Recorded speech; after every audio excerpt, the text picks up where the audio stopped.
Hello mga ka-viewers, ito natin yung in-slice natin na ubod. Gagawin pritong ubod. Yan mga ka-viewers, ito na yun. Iginisa na ang ating ubod. Ubod. Pritong ubod. Yan guys. Yan. So, iginisa muna bago irarap natin. Yan guys, mga ka-viewers. Ang ating ubod, gagawin natin pritong ubod. Yan. Mga ka-viewers, yan. Subscribe aking channel, Ramvlog29. Yan, mga ka-viewers. Ito na yan guys, nirap natin ang ating lumpiang ubod. Gagawin pritong ubod.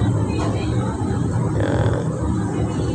Ito na yan guys, ang ating ubod. So, nag-slice tayo ng ubod para sa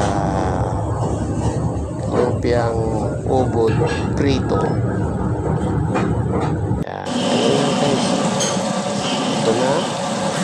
Pina-fried na doon ang ating ubod. Yan. Wow, sarap na ang ubod guys.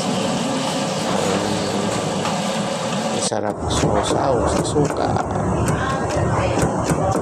Ito na guys ang ating ubod. Slice natin. Tapos nilagyan ng singkamas, bagyo beans, carrots. Ang ating ubod. Ganyan lang guys ang gawa ng ating ubod.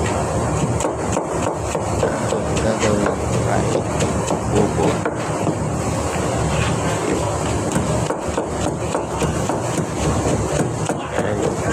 Ayan guys, pino-pino lang yan guys para ito naman yung ating carrots.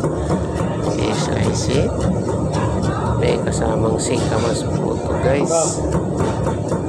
And bagyo beans. Bahala ka na guys kung anong ilalagay mo. Pampalasa.